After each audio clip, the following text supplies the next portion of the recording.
भगवते वासुदेवाय कृष्णाय वासुदेवाय हरये परमात्मने प्रणतक्लेशनाशाय गोविन्दाय नमो नमः। वसुदेवसुतं देवं कंसचाणूरमर्दनं देवकी परमानन्दं कृष्णं वन्दे जगद्गुरुं। यस्यानुभावमखिलश्रुतिसारमेकम् अध्यात्मदीपमतितितिर्शतं तमोऽन्धं संसारिणं करुणया पुराणगुह्यं तं व्याससूनुमुपयामि गुरुं मुनीनां। नारायणं नमस्कृत्य नरं चैव नरोत्तमं देवीं सरस्वतीं व्यासं ततो जयमुदीरये। षष्ठ स्कंद अष्टमोध्यायः नारायण कवच। छठा स्कंद है, आठवां अध्याय है। उसके कुछ श्लोक की व्याख्या हुई है, तब तक हम आवर्तन भी करते हैं। राजोवाच यया गुप्तः सहस्राक्षः सवः नृपुसैनिका क्रीडन् इव विनिर्जित्य त्रिलोक्या बुभुजे श्रियम्। भगवन्तन्ममाख्याये ब्रह्मनारायणात्मकम् यथा तथा येन शत्रुन् येन गुप्तो जयन् मृधे। वृत्तः पुरशीशुक उवाच वृत्तः पुरोहितस्त्वाष्ट्रो महेन्द्रायानुपृच्छते नारायणाख्यं वर्मा तदिहैकमना शृणु। विश्वरूप उवाच धौताङ्घ्रिपाणिराचम्य सपवित्र उदङ्मुखः कृतस्वाङ्गकरन्यासो मन्त्राभ्यं भाग्यतः शुचिः। नारायणमयं वर्म सन्नयेद्भयागते पादयोर्जानुनोरुर्भोरुदरेर्यथोरसि मुखे शिरस्यानुपूर्वात् ओंकारादिनि विन्यसेत्। ॐ नमो नारायणायेति विपर्ययमथापि वा करन्यासं ततः कुर्यात् द्वादशाक्षरविद्यया प्रणवादियकारान्तमङ्गुल्यङ्गुष्ठपर्वसु। न्यसेद्हृदय ओंकारं विकारं मनुमूर्धनि शकारं तो भ्रुवुर्मध्ये णकारं शिखया दिशेत्। वेकारं नेत्रयोर्युञ्जान्नकारं सर्वसन्धिषु मकार मन्त्रमुद्दिश्य मन्त्रमूर्तिर्भवेद्बुधः। सविसर्गं फडन्तं तत्सर्वदिक्षु विनिर्देशेत्। ॐ विष्णवे नमः इति।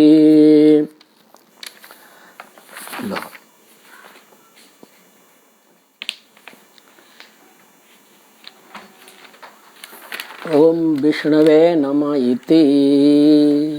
कौन सा श्लोक तक पहुंचा है? 11वां श्लोक है। आत्मानं परमं ध्यायेत् ध्येयं षट्शक्तिभिर्युतं विद्या तेज तपो मूर्ति मिमं मंत्रमुदाहरेत्। 6 शक्ति ऐश्वर्य वीर्य यश श्री ज्ञान वैराग्य 6 शक्ति पूर्ण भगवान को ध्यान करना चाहिए। भगवान के अंदर 6 शक्तियां हैं, ये ध्यान करने योग्य है। उनको अपने हृदय में उनका ध्यान करना चाहिए। उसके बाद विद्या तेज तपो मूर्ति। विद्या माने ज्ञान, तेज तप स्वरूप, मंत्र जो नारायण कवच है। नारायण कवच के जितने भी श्लोक है सब मंत्र स्वरूप है। उसको उदाहरेत, उदाहरेत उच्च स्वर से बोलना। उच्च स्वर से का मतलब है लय के साथ, छंद के साथ। छंद होते हैं, छंद में लय होता है, उस छंद के अनुसार। 11वां श्लोक तक अनुष्टुप छंद है, अनुष्टुप छंद के भी बड़े नियम है, याद रखना, लिखना हो तो लेख लेते हो। अनुष्टुप छंद, अनुष्टुप छंद में एक दो पंक्तियां होती है। एक पंक्ति में 16 अक्षर होते हैं, 16 दूने 32 अक्षर, 16 दूने 32 अक्षर। और उसको 4 भाग करते हैं तो एक भाग को पाद कहते हैं। तो श्लोक में 4 पाद होते हैं। कितने होते हैं? 4 पाद, 8 अक्षर के पाद होते हैं, ठीक है ना। अनुष्टुप छंद में कितने पाद? 4 पाद हो गए, 8-8 अक्षर के। अब 8-8 अक्षर में बराबर ध्यान देना है। किसी भी 8 अक्षरों में छठा अक्षर गुरु माने दीर्घ होगा, लिखना। कोई भी 8 अक्षरों में छठा अक्षर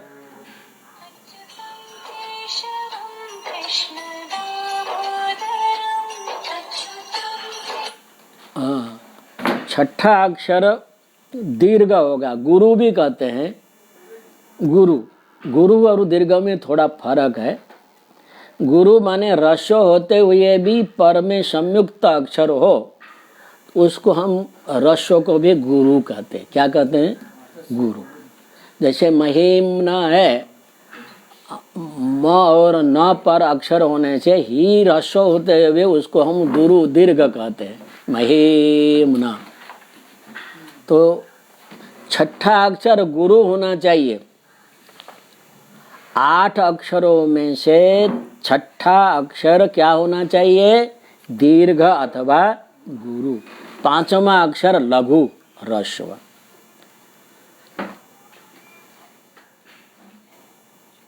ठीक। 4 पाद में छठा अक्षर गुरु अथवा दीर्घ, 5वें अक्षर ह्रस्व, ये नियम है अनुष्टुप छंद में कभी भी।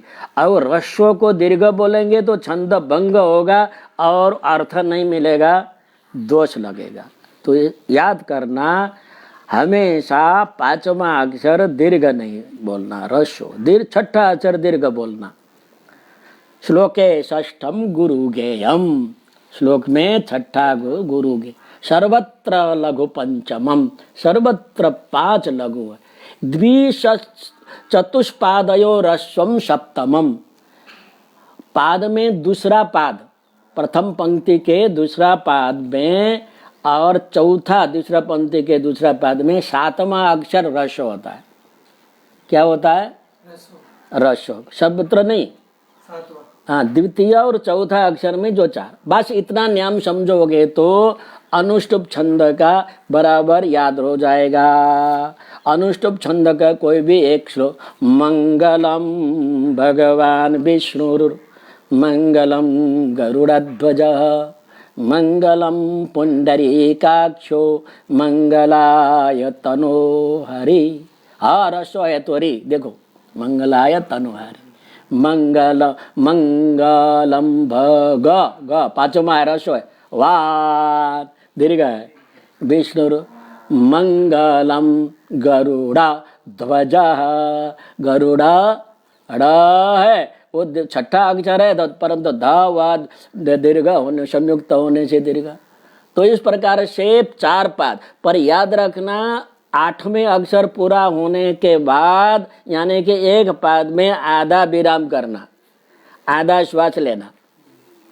मंगलम भगवान विष्णु,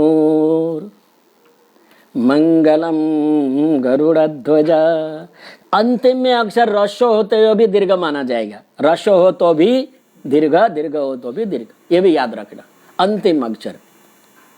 तो अनुष्टुप छंद का श्लोके षष्ठम गुरु गेयम, सर्वत्र लघु पंचमम, द्विचतुष्पादयो सप्तमम, दीर्घ मन्यो, माने प्रथम माने तृतीय में 7वां अक्षर दीर्घ होता है। तो इस प्रकार से बोलने से छंद और लय बन जाता है। अब इसको हम ऐसे बोलेंगे, मंगलम भगवान विष्णु, तो गड़बड़ हो जाएगा। भगवान, तो ऐसा नहीं, रस्व ही बोलना, दीर्घ दीर्घ बोलना, वो लय होता है। तो लय में भी ये तो अनुष्टुप छंद का नियम है। वैसे ही माधुर्यम अक्षर व्यक्ति पदच्छेदस्तु सुस्वर, माधुर्यम अक्षर व्यक्ति पदच्छेदस्तु सुस्वर, धैर्यं लय समत्वं च षडेते पाठका गुणा। माधुर्यता, मधुरता आनी चाहिए, कठोरता नहीं होना चाहिए उच्चारण, मधुरता। अक्षर व्यक्ति, एक एक अक्षर का उच्चारण होना चाहिए, जिह्वा से, दांत से, जहां जहां से उच्चारण होता है वहां से बराबर उच्चारण करना है। पदच्छेदस्तु, जैसा पद है वैसा अलग करके बोलना। एक उदाहरण हम देते हैं, दश राम शरा, दश राम शरा,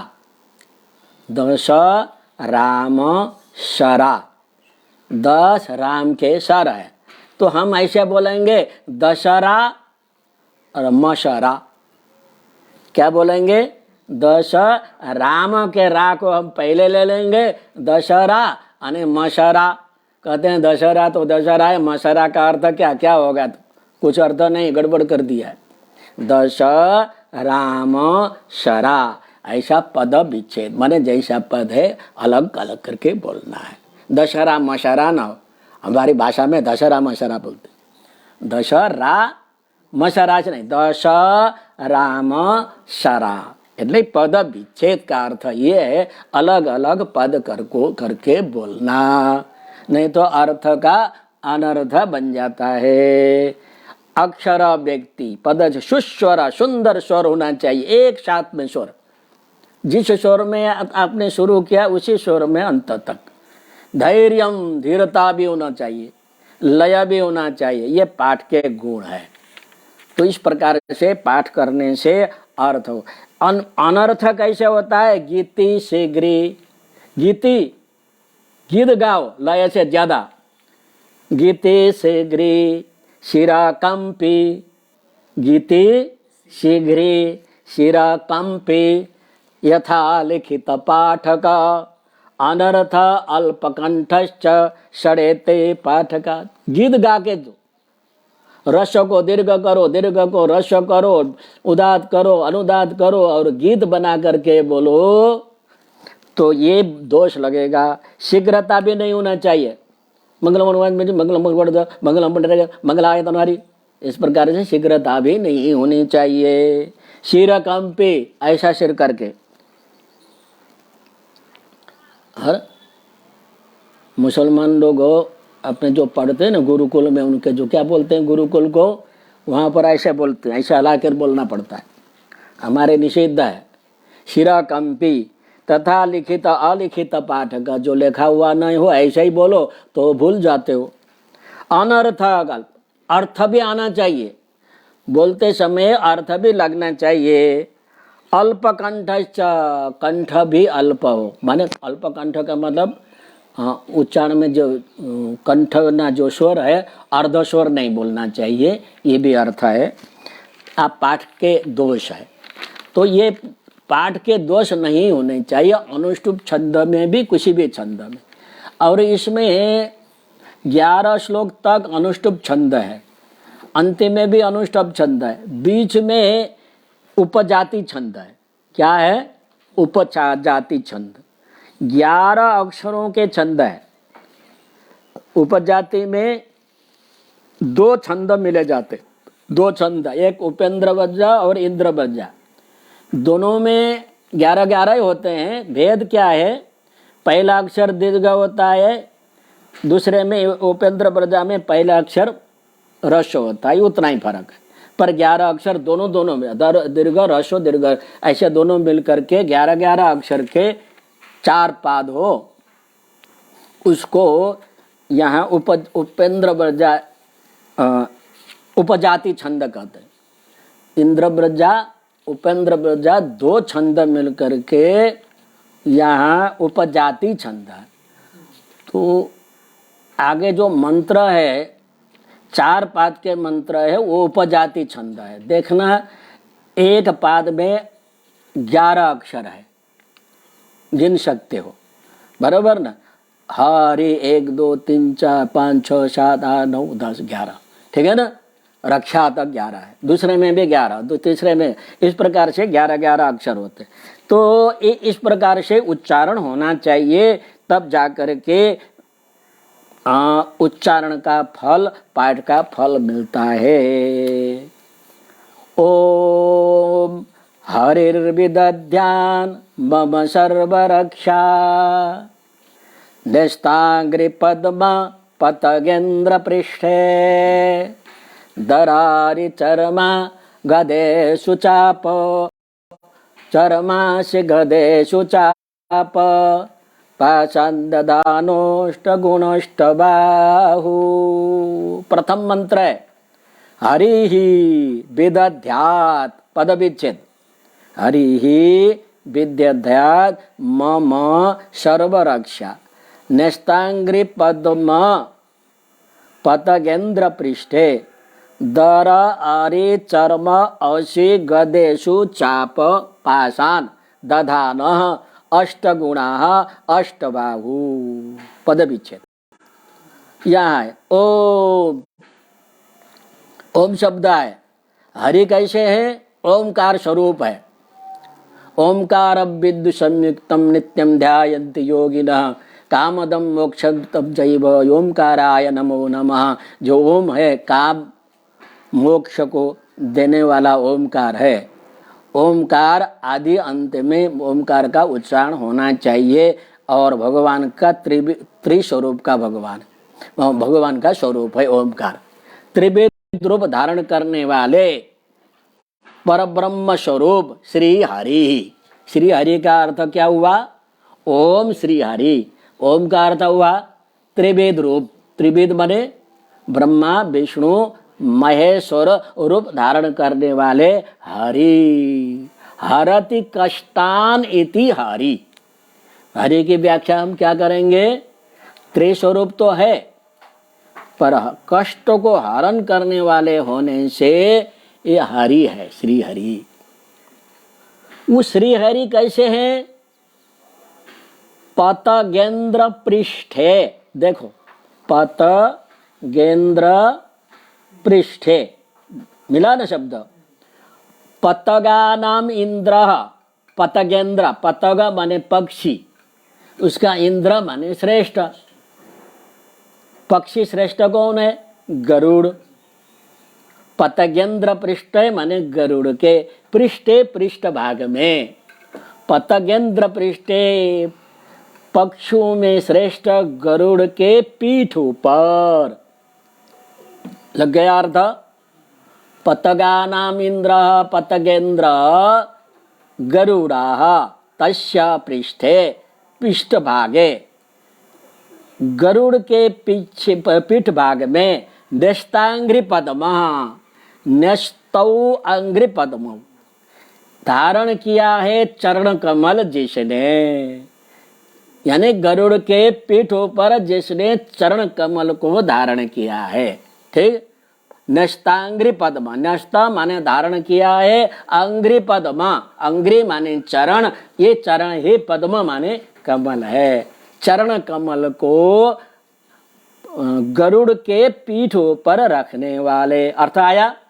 पतगेन्द्र पृष्ठे, गरुड़ के पीठ में। गरुड़ के पीठ में अर्थ कैसे होगा? पक्षियों के श्रेष्ठ, पक्षियों में श्रेष्ठ गरुड़, उसके पीठ के ऊपर न्यस्त रख दिया है। अंग्री माने चरण, वही कमल, चरण ही कमल है। ऐसे श्री हरि। मम सर्व रक्षाम विदध्यात्, मम माने मारी, सर्व रक्षा माने सर्व प्रकार थी, सर्वत्र रक्षान रक्षा विदध्यात् करे। ठीक। गरुड़ के ऊपर पग रखने वाले श्री हरि मेरी क्या? मेरी रक्षा करे। और वो श्री हरि कैसे हैं उनके आगे का गुण है। देखो, दरारि चर्मा सिगदेशु चाप पाषाण दधान। दर माने शंख, लिखना हो तो लिख सकते हो। दर माने शंख। आरी, दरारी में आ लेना, आरी। आरा माने धार है, ऊपर है ना आरा। आरा ऐसे स्थित है आरी। चक्र, दर शंख आरी। आरी माने चक्र। और चर्म ढाल, ढाल होता है ना चर्म बना हुआ खड़ग के पीछे का। अशी तलवार, दर आरी चर्म अशी तलवार। गदा, गदा भी है उनके पास। अने चाप, चाप धनुष। और पाश, वरुण पाश। इतने पाशा डोरी, इतने धारण करते हैं। कितने धारण करते हैं? दर शंख आरी चक्र और चर्म ढाल, अशी खड़ग, गदा। गदा है अने गदा। ईशु, ईशु बने बाण, यहाँ ईशु भी है। और चाप बने धनुष, धनुष बाण को धारण करने वाले। पाषाण, पाशाओं को भी धारण कर। दधान, धारण करने वाले। और धारण करते हैं तो 8 हाथ चाहिए। 8 तत्व है कि नहीं? गिन लो। दर अरी चर्म अशी गदा ईशु चाप पाश। 8 है तो 8 हाथ होनी चाहिए, इसलिए 8 है अष्टबाहु। उनको धारण करने वाले 8 हाथ वाले। अष्टौ बाहवः यस्य सः अष्टबाहु। अष्टौ बाहवः, बाहु बाहु बाहव बोलो तो शारदा। बहुवचन बाहु शब्द के बाहव। 8 है हाथ जिनके, बहुरी समास है। अष्टबाहु, 8 धारण, हाथ धारण करने वाले। अथवा 8 हाथ में ये 8 तत्व को धारण करने वाले। अष्टगुणाः, अष्टौ गुणाः यस्य सः अष्टगुणाः। 8 गुण वाले। 8 गुण है। क्या है 8 गुण? कहते हैं अणिमा महिमा प्राप्ति प्राकाम्य ईशितम वशितम। हाँ, ये 8 गुण है। अणिमा महिमा लघिमा प्राप्ति प्राकाम्य ईशितम वशितम। ये 8 शक्ति है भगवान की। वो 8 शक्ति को धारण करने में वाले। ये 8 को गुण भी कहते हैं, 8 सिद्धि भी कहते हैं। 8 सिद्धि है। देखो 8 सिद्धि क्या क्या है, देखो। अणिमा महिमा लघिमा प्राप्ति प्राकाम्य ईशिता वशिता। ठीक है। कामावशिता। तो ये 8 सिद्धियां हैं। तो 8 सिद्धि में से अणिमा, अणिमा महिमा लघिमा भगवान के देह के साथ संबंध रखते। अणिमा माने देह को अत्यंत सूक्ष्म अणु बनाने की शक्ति है। हनुमान जी के पास 8 सिद्धियां थी।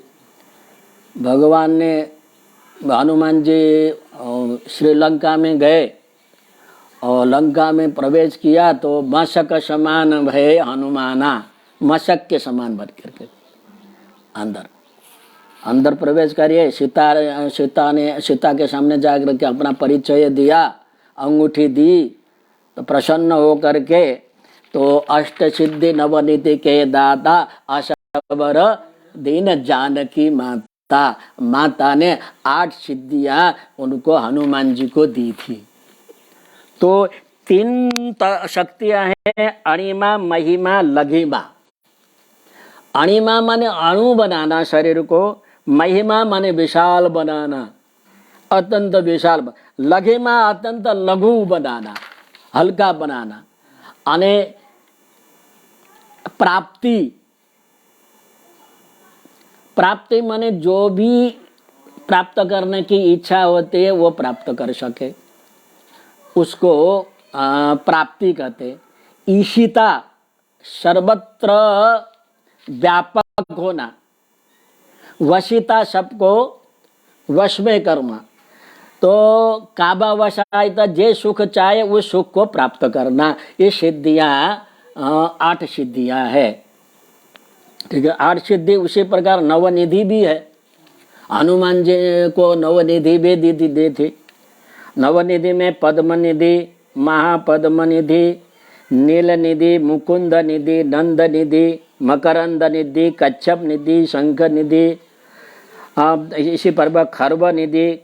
ये जे निधि माने भंडार का नाम है। स्वर्ग में कुबेर के पास ये 9 प्रकार के भंडार है, बराबर। ये कोश है, तो वो भंडार का भी अधिपति बना दिया। सब जो चाहे, जितने धन चाहे उतने दे सके। तो ऐसे हनुमान जी के पास भी यह 8 सिद्धि थी, नवनिधि भी थी। इसलिए भगवान यहाँ श्री हरि के पास भी 8 सिद्धियां है। उसको 8 गुण कहते हैं। अष्टगुणा, भगवान कैसे हैं? 8 गुण वाले हैं। अष्टगुणा, अष्टबाहु भगवान श्री हरि मम सर्व रक्षाम विदध्यात्, मेरी सर्व प्रकार की रक्षा करे। देखो, रक्षा करने के लिए यहाँ 8 गुण की बात क्यों की? तुम सुरक्षित व्यवस्थित जीवन जीने के लिए सिद्धियां भी चाहिए कि नहीं? तुम्हारे शरीर में ताकत भी चाहिए कि नहीं? बल भी चाहिए कि नहीं? बुद्धि भी चाहिए कि नहीं? जो इच्छा हो उसको, जो चाहते हो वो भी प्राप्त हो। इच्छा करो, प्राप्त न हो जाए, ऐसे कहा गया ना। जल में बुद बुद के समान दरिद्रानम मनोरथा, बुदबुदा इव बिलियंते दरिद्रानम मनोरथा। दरिद्रों के जो मनोरथ है, आप पानी के परपोटा के समान फूटते हैं। और मैं ऐसा करूंगा, ये करूंगा, व्यापार करूंगा, मैं भी माने ये दूसरे का जगह समान बनूंगा, इतना द्वितीय नंबर, पहला नंबर का व्यापारी बनूंगा, पैसा इतना इकट्ठा करूंगा। इस प्रकार के सुख के लिए बहुत इच्छा करते हैं, पर अपने बुद्धि नहीं पहुंचती, बल नहीं पहुंचता, सहायता नहीं मिलती, और स्वप्न ही रह जाता है। परंतु सुख के लिए ये सब कुछ चाहिए कि नहीं? तो ये सब सुख चाहिए तो भगवान श्री हरि की आराधना करो, क्योंकि श्री हरि के पास सभी सिद्धियां है, बराबर। तो यहाँ ये बात है कि श्री हरि जो 8 गुण वाले, 8 सिद्धि वाले हैं, 8 आयुध वाले भगवान है, वो गरुड़ के ऊपर बैठे हुए हैं। वो श्री हरि हमको सब प्रकार से रक्षा करे, का मतलब सभी प्रकार से हमारे जीवन व्यवहार निभाए, बराबर।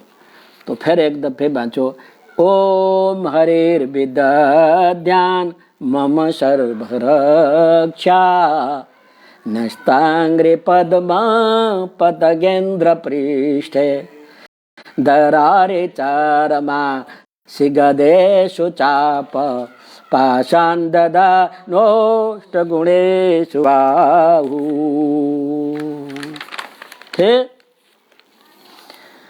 जलेषु मां रक्षतु मत्स्यमूर्तेर्, यादो गणेभ्यो वरुणस्य पाशा, स्थलेषु माया वटुवा मनोव्या, त्रिविक्रमोखे वतु विश्वरूप। रक्षा करने के अर्थ में 3 शब्द है, 3 धातु है। रक्षतु, अव्यात, अवतु, ठीक है ना। रक्षतु, अव्यात अवतु, ये 3 शब्द है।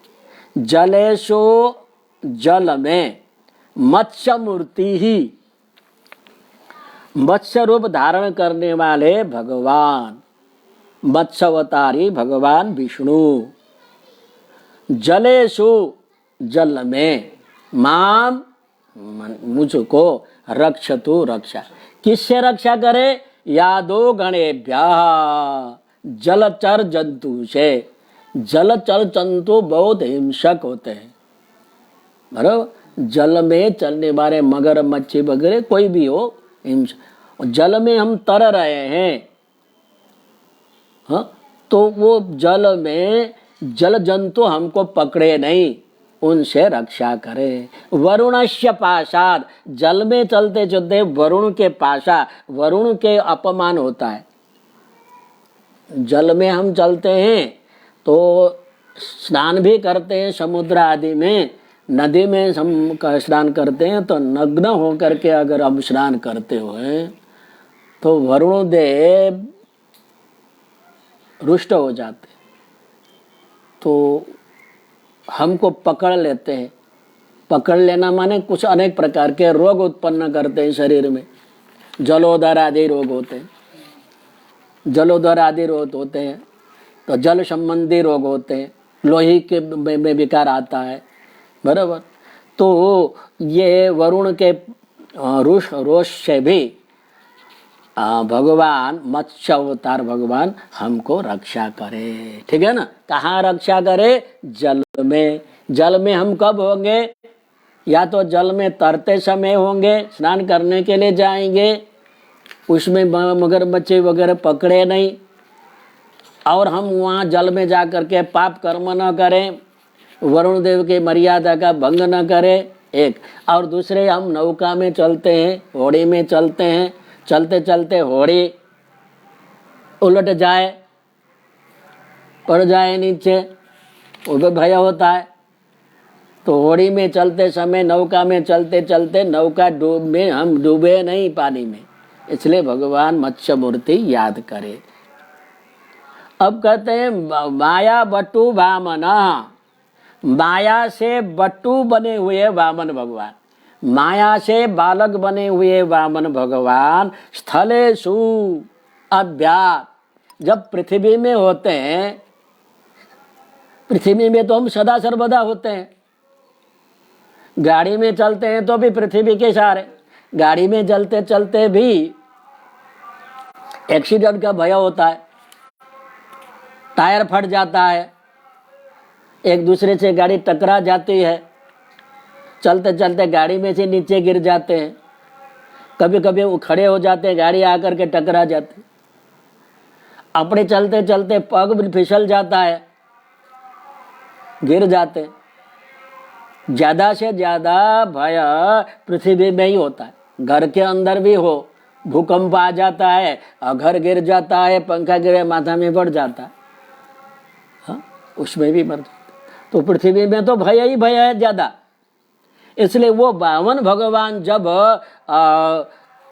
भिक्षा मांगने के लिए, जब वामन भगवान वामन रूप धारण किया और भिक्षा मांगने के लिए निकले, सब जगह भिक्षा मांगते मांगते मांगते मांगते, और उसमें किसके पास गए?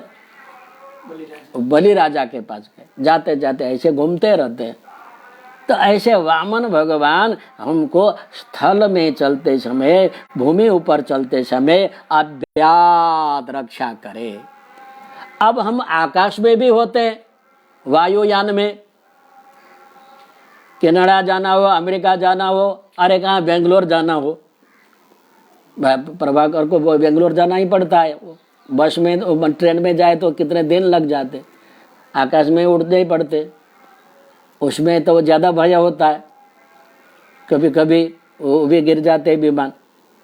तो खे आकाश में, विमान में चलते चलते त्रिविक्रम विश्वरूप भगवान, जो भगवान ने विश्वरूप धारण किया था और त्रिविक्रम, तीनों भुवन में पराक्रम दिखाया था, 3 पग से विश्वरूप धारण करके पराक्रम दिखाया था, इसलिए उनको त्रिविक्रम बोलते हैं। क्या बोलते हैं? वामन भगवान ने जब विराट रूप धारण किया तो त्रिविक्रम, उसका ही अपभ्रंश शब्द पटेल में त्रिकम भाई, त्रिकम, त्रिकम माने वो खोदने का होता है ना, वो अर्थ नहीं है।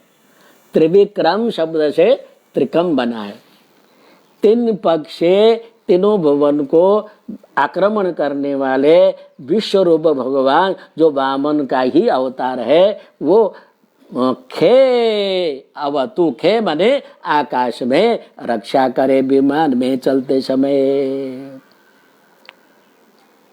ठीक है, विश्वरूप त्रिभुवन भगवान रक्षा करे। भूमि ऊपर गाड़ी में चलते, पैदल चलते, पग फिसल जाए, पलट गाड़ी पलट जाए, पग में कांटा आ जाए, अनेक प्रकार से भय होता है। आकाश में भी विमान गिरने का भय होता है। जल यात्रा में, नौका में बढ़ते समय, नदियों में पार करते हुए नौका पलटने का भय होता है। विमान में उड़ते समय गिरने का भय होता है। ऐसे अनेक भय से भगवान वामन भगवान और विश्वरूप त्रिविक्रम भगवान हमारी रक्षा करे, पालन करे। ठीक है ना? दुर्गे दुर्गे सट व्याज मुखादिशु प्रभु पाया नृसिंहो सुरयूथ पारि विमुञ्चतो यस्य माट्टहासं दिशो विनेदुर्नपतं सगर्भा। पदविच्छेद। दुर्गेषु अटवी आजी मुखेषु प्रभु पायात् नृसिंहः असुरयूथपारी विमुञ्चतः यस्य महाट्टहासं दिशः विनेदुः नेपतन् च गर्भा। महाट्टहासम, नृसिंह भगवान जो खंबा को तोड़ करके बाहर निकले, नरसिंह, मनुष्य का भी रूप था और सिंह का भी, दो रूप था, दो रूप धारण कर, क्योंकि दो काम करना था इसलिए दो रूप धारण किया। बराबर ना? दो रूप क्या कर, दो काम को क्या करना था? एक तो हिरण्यकश्यप को मारना था और हिरण्यकश्यप के पुत्र भक्त प्रहलाद की रक्षा करना था। तो हिंसक रूप धारण करके रक्षा नहीं हो सकती, और मनुष्य रूप रक्षा करने के लोग धारण करते हैं, तो हिंसक रूप धारण करे बगैर मारण नहीं होता है। इसलिए भगवान ने दो रूप धारण किया, नरसिंह, नरश्च सिंहश्च द्वयोः, मनुष्य का और सिंह का दोनों का रूप धारण किया। नरसिंह भगवान है। अगर मनुष्य का कोई नाम नरसिंह हो तो उसका समास अलग होता है, और भगवान का जो नरसिंह है वो समास अलग होता है। समास से अर्थ समझ पाते। अब कोई मनुष्य का नाम है नरसिंह मेहता है, अथवा कोई भी नरसिंह भाई है, नरसिंह बने उसका बात नरसिंह, नरसिंह का पद नरसिंह। तो उसका विग्रह क्या करते हैं हम? विग्रह माने व्युत्पत्ति। नरश्चासौ सिंह इव, क्या कहेंगे मनुष्य के लिए? नरश्चासौ सिंह इव। ये मनुष्य तो है पर सिंह जैसा है, सिंह नहीं है। नरसिंह क्या अर्थ करेंगे प्रभाकर? सिंह जैसा मनुष्य। हाँ, सिंह जैसा मनुष्य। मनुष्य होते हुए भी क्रूर, आक्रामक मनुष्य का ऐसा अर्थ होगा। उपमान उत्तर पद कर्मधारय कहते हैं उसको। और भगवान अगर नरसिंह हो तो क्या अर्थ करेंगे? देखना बड़ा, नरश्च सिंहश्च, नर भी है और सिंह भी है। शारदा, नर सिंह के समान है, मनुष्य सिंह जैसा है, ऐसा मनुष्य के लिए है, पर भगवान के लिए क्या करना? नरश्चासौ सिंहश्च, मनुष्य भी है और सिंह भी है। तो ऐसा भगवान नरसिंह नर रूप भी है और सिंह रूप भी है। पूरे शरीर, हाथ, वो जो अवयव है, अन्य अवयव ये भगवान मनुष्य का था, और उनके जो दांत है, दाढ़ है और नाखून है, ना माने वो नख है, वो सिंह के जैसे थे ना। क्योंकि क्या है, नाखून को क्यों बढ़ाना सिंह को? एक कथा भी है, भगवान नरसिंह अवतार क्यों किए। अब ये हिरण्यकश्यप ने भगवान ब्रह्मा जी से वरदान मांगा था। वरदान क्या? जो शस्त्र से नहीं मरूं, अस्त्र से नहीं मरूं। तो शस्त्र क्या है? शस्त्र, अस्त्र माने शस्त्र हाथ में पकड़ करके जो मारा जाता है उसको शस्त्र कहते हैं। अस्त्र कहते हैं जो हाथ से छोड़ा जाता है उसको अस्त्र कहते हैं। उसने कहा था शस्त्र से मैं नहीं मरूं, अस्त्र से नहीं। अब नाखून है, वो शस्त्र भी है नहीं है, अस्त्र भी नहीं है क्या? हाथ में पकड़ करके मारना, हाथ में पकड़ करके मारने का भी साधन नहीं है वो, और अस्त्र छोड़ने का भी नहीं है। उसने क्या कहा था? शस्त्र से भी नहीं मरूं, अस्त्र से भी नहीं मरूं। भगवान ने कहा देख, ये शस्त्र है नहीं, अस्त्र से नहीं है, अब इससे तो मार सकता हूं ना। अब मनुष्य से भी नहीं मरूं, पशु से भी नहीं मरूं, किसी से नहीं मरूं। बोलो, मेरा शरीर मनुष्य है नहीं, सिंह पशु है नहीं है। और दिन में नहीं मरूं, रात में नहीं मरूं कहा था। सायंकाल दिन भी नहीं है, रात भी नहीं है, और बाहर भी नहीं मरूं, भीतर भी नहीं मरूं, ऐसा कहा था। उन्होंने दरवाजा के सामने उसमें बीच में जा करके पकड़ ली। तो भगवान किसी भी अवस्था में छोड़ते नहीं है। तुम बचने चाहते हो, ईश्वर जैसे रखे बस, जाए भी दे राखे राम, थाए भी दे रही है। भगवान रक्षा करने चाहे तो रक्षा करते हैं, नहीं करना चाहे तो किसी भी रास्ता से निकलते, तुम बच नहीं पाते हो। उसने बहुत रास्ता नहीं बनाया दिया, बांध दिया था, रात में नहीं मारूं, दिन में नहीं मारूं, साँझ में मार दिया। ना शस्त्र से नहीं मारो, अस्त्र से नहीं मारो, नाखून से मार दिया। और दूसरा भी ये प्रश्न किया, उसने वरदान मांगा था, जल में भी नहीं मारूं, स्थल में भी नहीं मारूं। उसमें भगवान नृसिंह भगवान ने गोद में रख लिया। गोद को कहा देखो, जल है नहीं है, स्थल है नहीं है, बस। तो इस प्रकार से वरदान से बचा करके उसको मार दिया। ऐसे जो नरसिंह भगवान है, जिसने अट्टहास किया, जोर से हास्य किया, विमुंचतः, अट्टहास को छोड़ते छोड़ते यश नृसिंह भगवान के अट्टहास से दिशा, सारी दिशाएं, दिक दिशऊ दिशा, 10 दिशाएं विनेदुहु, गूंज उठी अट्टहास, चारे दिशा तरफ वो अट्टहास गूंज उठा। दीर्घ गर्जना सुन करके गर्भा न्यपतन, राक्षसियों के जो वहां पर जो राक्षसियां थी, गर्भवती थी, वो गर्भपात हो गए। गर्भा न्यपतन, अपतत अपतत, अपतौ अपतन, अपतंतो अपतंत, नहीं यहाँ नहीं, अपतन, न्यपतन शब्द, अपतत अपतताम अपतन, न्यपतत न्यपतताम न्यपतन, गिर गए। वो अट्टहास सुन करके गर्भिणी के गर्भ में से जो गर्भ का पात हो गया।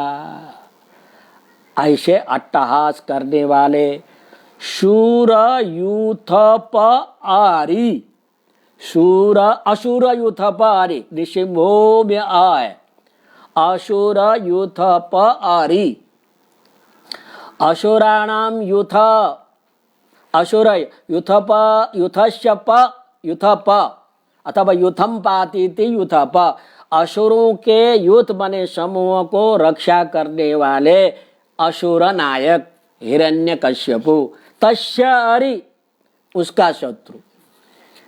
असुरों के समूह को रक्षा करने वाले हिरण्यकश्यप, उसके अरि माने शत्रु भगवान नरसिंह। प्रभु समर्थ है, बड़े समर्थ है। वो ये जड़ तत्वों को फाड़ करके और जड़ को भी चेतन बना करके बाहर प्रकट हो गए। ऐसे प्रभु समर्थशाली भगवान पायात रक्षा करे। कहाँ कहाँ रक्षा करे? दुर्गेशु, पर्वतों में, दुर्ग पर्वत, अटवी वन में, अटवी माने आजीमुखादिशु, आजीमुख माने समुद्र, युद्ध, आजीमुख એટલે आजी माने संग्राम, युद्ध, मुख माने स्थान, युद्ध स्थल में, आदि शब्द जहां जहां संकट आए तो वहां पायात रक्षा करे। ठीक है, फिर एक दफे याद करो, जिसका अट्टहास सारे दिशाएं में भर गई थी, उस अट्टहास को सुन करके गर्भिणियों के गर्भ गिर गए थे। ऐसे असुरों के नायक के शत्रु भगवान नरसिंह भगवान दुर्ग में, पर्वतों में, वन में, युद्ध में रक्षा करे। अरण्ये शरण्ये सदा मां प्रपाहि, गतिस्तं गतिस्तं त्वमेका भवानी। भवानी अष्टकम लिखा है, विवादे विषादे प्रमादे प्रवासे, जले चानले पर्वते शत्रुमध्ये, अरण्ये शरण्ये सदा मम प्रपाहे, गतिस्तं गतिस्तं त्वमेका भवानी। ऐसा कहते हैं, जब भी तुम प्रवास में निकलो, गाड़ी में बैठ जाओ, तो तब ये भवानी अष्टकम के यह श्लोक को उच्चार करके बैठो। कभी भी तुमको एक्सीडेंट आदि कोई आपत्ति संकट नहीं आते। विवादे विषादे, विवाद हो, विषाद आया, दुख आया, प्रमाद हो, कोई भूल हो गई, त्रुटि हो गई हो, प्रवास करते हो, जल में घूम रहे हैं, अनले कहीं आग लगी हो, पर्वत में चढ़ रहे हैं, चारों तरफ शत्रु घेर लिया हो, अरण्य में हो, वन में हो, अरण्य युद्ध हो, युद्ध क्षेत्र हो, सब जगह सदा माम प्रवाही, मुझे रक्षा करिए, प्रपाही, मुझे रक्षा करो, क्योंकि तुम गतिस्तम गतिस्तम गतिस्तम, हे भवानी मेरे गति स्वरूप हो, गति माने पालन करने वाली हो, मुझे रक्षा करो, रक्षा करो। ये भवानी अष्टकम में बहुत सुंदर श्लोक है, इसको तुम कंठस्थ करना। आज से जब भी कहीं जाते हो तो ये श्लोक बोलना। ये भी बोल सकते हो, ये भी बोल सकते हो, दुर्गे सटव्या जिमुखादिशो प्रभु, पाया नृसिंहो सुरयोथ पारे, विमुंचतो य समहाट्टासं, दिशो विनेदो नपतं च गर्भा। ये भी तैयार करो और ये भी बोलो, विवादे विषादे प्रमादे प्रवासे, जले चानले पर्वते शत्रु मध्ये, अरण्ये शरण्ये सदा मम प्रपाहि, गतिस्तं गतिस्तं त्वमेका भवानी। लिखना हो तो लिख लो, विवादे विषादे प्रमादे प्रवासे, विवादे विषादे प्रमादे प्रवासे, जले चानले पर्वते, जले चानले पर्वते शत्रु मध्ये, विवादे विषादे प्रमादे प्रवासे, जले चानले पर्वते शत्रु मध्ये। लिखा गया। अरण्ये शरण्ये, अरण्ये शरण्ये सदा मां प्रपाहि, अरण्ये शरण्ये सदा मम प्रपाहि गतिस्त्वं तमेका भवानी गतिस्त्वं तमेका भवानी। हे भवानी, तुम अकेली ही मेरी गति हो, रक्षा करने वाली हो। अरण्य शरण्य, अरण्य जंगल में, शरण्य माने युद्ध में, सदा सर्वदा माम प्रपाहि, मुझे रक्षा करो। कहाँ कहाँ रक्षा करो? जहाँ कोई वाद विवाद हो, विषाद हो, दुख हो, शोक हो, विषाद का अर्थात प्रमाद, कोई भूल हो गई हो, त्रुटि हो गई हो, प्रमाद कहते हैं। प्रवास करना हो, जल में हम चल रहे हो, अनल चारों तरफ आग लगी हो, पर्वत में चढ़ाई हो रही हो, शत्रु चारों तरफ घेरे हुए हो, अरण्य में हो, कोई दिशा खबर नहीं पड़ती हो, जंगल में हो, हिंसक पशु लोग चारों तरफ चिल्ला रहे हो, ऐसे अवस्था में और युद्ध के बीच में जहाँ भी जाओ वहाँ हे भवानी मेरी रक्षा करो। ये बहुत सुंदर श्लोक है यह श्लोक। और ये दूसरा 14वां श्लोक हमेशा याद करना। दुर्गे सदाभ्या जे मुखादिशो प्रभु, दुर्गे सटाव्याजे मुखादिशो प्रभु, पायान् नृसिंहो शूरयोथ पारे, विमुञ्चतो यस्य महाट्टहासं, दिशो विनेदुर्न्यपतश्च गर्भा। ठीक, बस इतना ही, आज ज़्यादा नहीं करते हैं। 10 मिनट है, 10 मिनट में दूसरा श्लोक नहीं हो पाएगा, तो आज इतने पूर्ण करते हैं।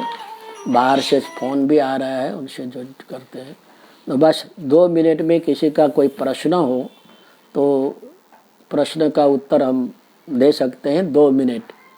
चलो, कोई प्रश्न है? बिरल? नवनिधि। हाँ, नवनिधि माने 9 प्रकार के भंडार। आज जो संख्या में है, नील खरब वगैरह करे, जितने धन संपत्ति है, धन संपत्ति के संख्या के ऊपर 9 प्रकार के भंडार है स्वर्ग में, कुबेर का भंडार। तो वो कुबेर के भंडारों को नवनिधि कहते हैं। इसमें जो रत्नों का भंडार है, हीरा का भंडार है, द्रव्य का भंडार है, तो अलग अलग भंडार है, 9 प्रकार के भंडार। तो वो उसके मालिक बनने का जो वरदान दिया था सीता जी ने हनुमान जी को। तो ये नवनिधि धन संपत्ति को चाहते हैं तो हनुमान जी के उपासना करनी चाहिए। वैसे यहाँ जिस श्लोक में आया है उस श्लोक का भी हम यहाँ प्रार्थना करते हैं। तो उसमें से नवनिधि में से कम कुछ तो प्राप्त हो जाएगा। जीवन में एक हीरा भी प्राप्त हो जाएगा तो हो गया बहुत। हाँ, हीरा का हार भी प्राप्त हो जाए, तुषार, बरोबर ना। तो ये प्राप्त करने के लिए भगवान की उपासना के बगैर कुछ भी प्राप्त नहीं होता है। भगवान के उपासना, सात्विक उपासना करने से ऐश्वर्य आदि को प्राप्त होता है। तांत्रिक विधि से कभी भी ऐश्वर्य को प्राप्त नहीं होता। तांत्रिक विधि से करोगे तो तुम्हारी भी नुकसानी होगी और कुछ प्राप्त नहीं होगा। इसलिए तांत्रिक के चक्कर में नहीं पड़ना, ऐसे उपासना करना, हनुमान जी की उपासना करना। हनुमान जी की उपासना का फल तुम बागेश्वर महाराज धीरेन्द्र ब्रह्मचारी को तुम देखते हो, कितना चमत्कार है। वैसा ही चमत्कार तुम भी प्राप्त कर सकते हो, पर इतना है कि उपासना में निष्ठा होनी चाहिए। वैसे ही यहाँ पर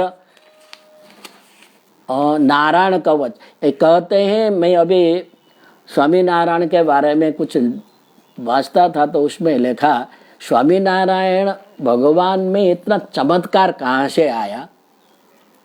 उसमें लिखा है उनके हरि वचनामृत में, नारायण कवच का खूब उपासना करते थे। नारायण कवच के उपासना करते थे। शिक्षा पत्र में स्वयं सहजानंद जी ने आज्ञा की है भक्तों को नारायण कवच का अपने रक्षा के लिए नारायण कवच का पाठ करो, ऐसे उनकी भी आज्ञा है।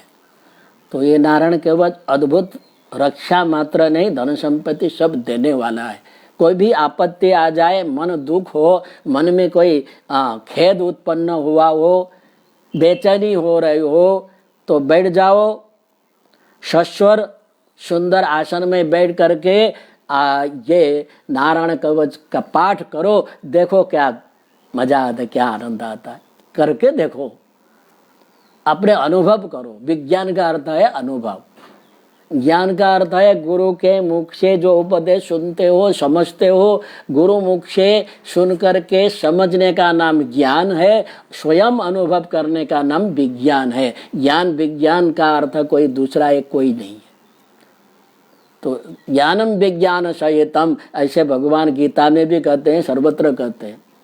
तो ज्ञान भी प्राप्त करना, विज्ञान भी प्राप्त। तुमने अर्थ समझ लिया, कैसे पाठ करना ये मेरे पास से सुन लिया, पर उसको करके तो देखो। जैसे बताए विधि बताए वैसे ही करना होगा। धौतांग्री प्राणी राचम्य सपवित्र उदक मुख, ऐसा ही बन बैठना। धौतांग्री पग धो, हाथ धो, आचमन करो, पवित्री हाथ में लो, उत्तर तरफ मुख करो, स्वस्थ हो जाओ, प्राणायाम करो और करन्यास करो, हृदयान्यास करो, द्वादशाक्षर से अष्टाक्षर से, और तुम मंत्र मूर्ति स्वरूप बन गए हो। अब पाठ करने बैठो, देखो चमत्कार नहीं हो तो क्या नहीं, करके देखो। हम ऐसा करते नहीं ना, सोते सोते करते हैं, चलते चलते, ये फल नहीं मिलेगा। तो ये अद्भुत कवच है। कवच का अर्थ है अपने जीवन को रक्षण करने वाले। ठीक है, बस इतने